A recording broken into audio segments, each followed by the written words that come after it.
বৃহস্পতিবার রাজগঞ্জ ব্লকের সুখানী গ্রাম পঞ্চায়েত এলাকার ফকিরাপাড়ায় শর্ট সার্কিটে ওই বাড়িটির দুটি ঘর সহ তরকারি, কাগজপত্র, আসবাবপত্র পুড়ে গিয়েছিল।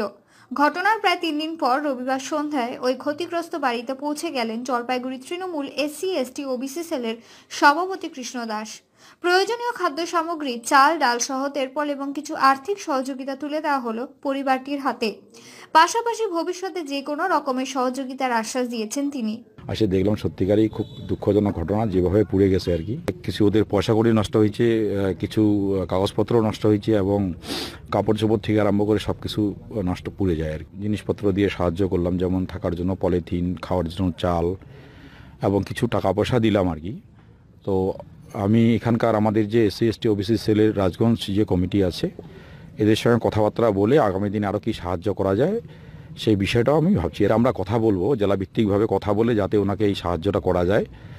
এবং এখানকার বিডিও আছে, ওনার সঙ্গে কথা বলে, সভাপতি ম্যাডাম আছে, যাতে আর্থিকভাবে এবং ঘর সব কিছুতে একটু সাহায্য করা যায়, যাতে উনি আগের জায়গাটা আবার ফিরে পান। কারণ আগুন তো কোনো ছাইরে কথা বলে না।